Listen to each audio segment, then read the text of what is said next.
Hello and welcome from Thessaloniki. This is our second webinar, and this is another webinar with the theme of Keratoconus. Today I'm really happy that I have with me eminent speakers from all over the world. I have Professor Renato Ambrósio from Brazil, Professor Damien Gattinel from France, and Professor Cosimo Mazzotto from Siena, Italy. And with me is also Dimitris Sakelaris, my friend and colleague from Ophthalmica Clinic in Thessaloniki. We will talk and simply pass some messages regarding diagnosis, regarding making awareness of keratoconus in the public, and also on the current improvements that we have in some aspects of treatment of keratoconus. So I will start straight with my friend Renato Ambrósio. I have prepared something in Brazilian. I'm a bit shy to tell that, but all I can tell you is that amigo do Brasil, flaminista, fanático, and enthusiast in the Keraring. Thank you very much, Renato, for being with us. And you can start with you. Thank you, Miltos. Thank you very much. It's a pleasure to participate. I'm sorry I don't speak Greek. I hope you can see my slides. Is that okay?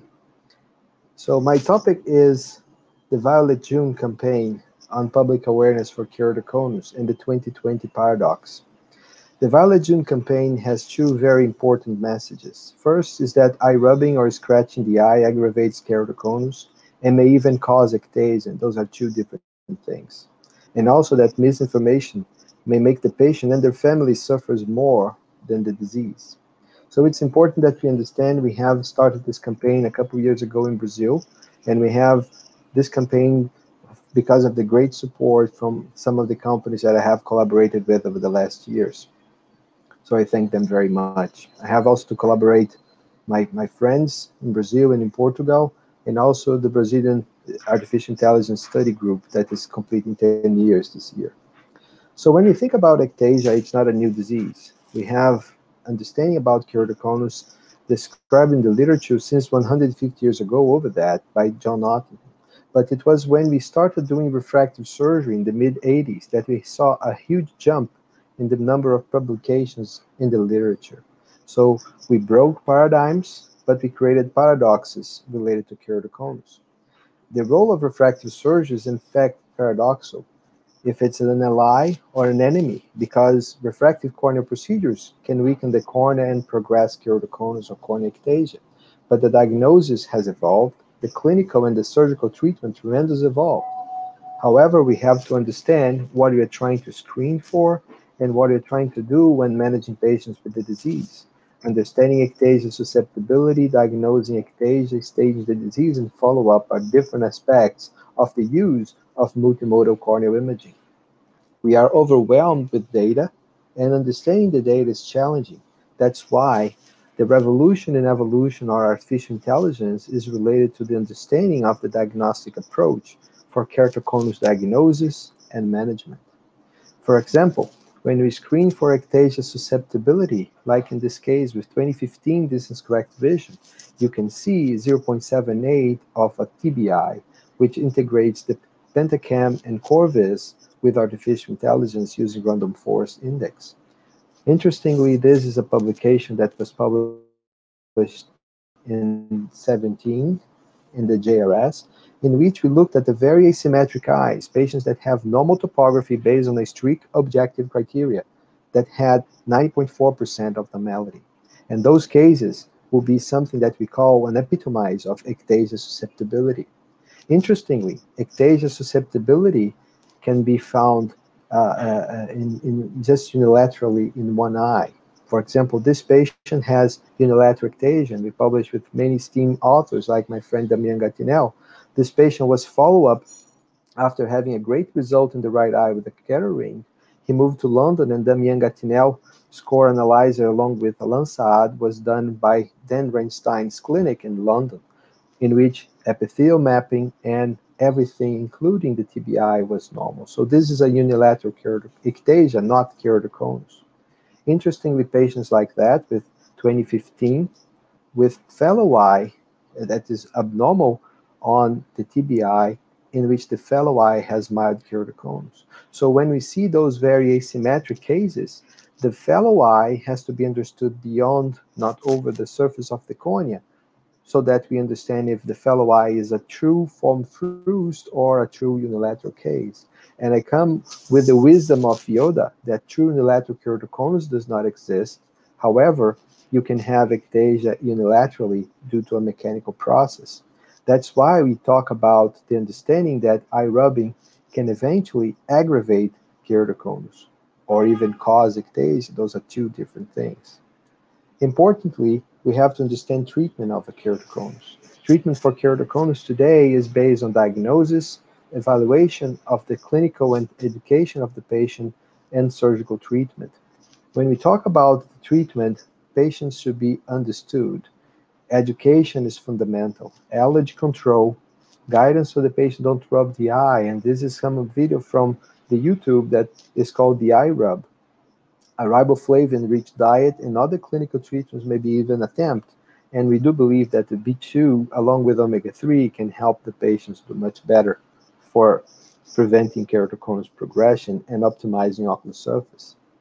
This is, in fact, one of the things that we had 100% consensus that the importance of eye rubbing is unquestionable, so that we have the duty to tell people not to rub the eye. And I'm sure the Miangatinian will be even more emphatic on this message, that eye rubbing is a sine qua non for keratoconus. This is part, but not the only main message of the Keratoconus Violet June campaign. We have to tell people not to rub the eye, and that's the advocate of Violet, our main character in this book. And we have to tell patients also about the disease.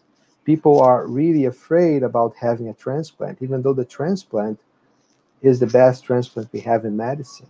We evolved from penetrating to lamellar keratoplasty with a deep lamellar surgery, like this beautiful procedure by Frank Price, in which you have a very deep lamellar dissection. And also we can use the femtosecond laser for this approach and having a better result in terms of wound adhesion. Surgery for keratoconus is to halt ectasia progression and for visual rehabilitation. It's not a refractive procedure. Refractive procedure and therapeutic procedures should be understood as different procedures. Even though, like a lion and a cat, they share a lot of similarities, they are not the same. Very importantly, we have cross-linking. Corneal cross-linking was first described in the mid-90s by Professor Seiler in his group, and eventually it broke a paradigm, it changed the way we treat keratoconus, because now we have the ability to help disease. However, when to do it is important. So you need to have diagnostics to understand the follow-up and eventually do the surgery with less harm. As Milton just described, I am very enthusiastic about the Brazilian ring, the Kero ring, and the Ferrara ring. We have the Brazilian history very nicely described by my friend Alexandre Paratella in this channel in the internet. We have many techniques for intracorneal ring implantations, and that's the only technique that I think it's exclusively should be done with the femtosecond laser. And having experience with over 10 years with the femtosecond laser, that's the most important indication for this procedure.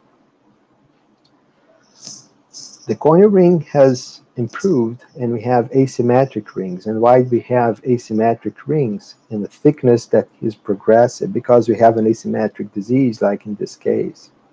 Importantly, the paradox of keratoconus is that it's a new subspecialty in ophthalmology. We have broken paradigms. We have paradoxes because when you should do surgery, you should do as soon as possible. But if you don't need the surgery, eventually should not have it. When, why, and how to treat patients with surgery. Every patient should be individualized, and so that we understand the patient's needs. Excuse me. The role of artificial intelligence is very unquestionable. However, when you think about individualized medicine, the paradox is that with patient education, we still must to do the humanized medicine with a medical mission to heal few times, relieve often, and comfort always. I'm very happy to be here and looking forward to the discussion about keratoconus management in the Valley of June.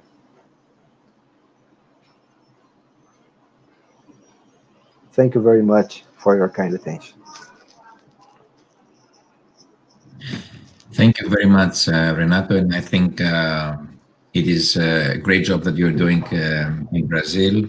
Of course, you had a fantastic experience in the US for many years, and what you're doing both in Brazil and in ISRS for the diagnosis of keratoconus, but for the awareness as well of keratoconus is very important. And I would like to share that we have translated the booklet, the Violent June, in Greek, and hopefully we will do another campaign, a more stronger one, the following year to support, to make open, public, and aware. And I will try personally to get the press involved on that. It's very important. Awareness is the key for the keratoconus. The earlier we can treat them, the better. And of course, you're a virtuoso of Kera rings, and one of the future meetings we will talk about that as well. Thank you very much, Dimitri. You want to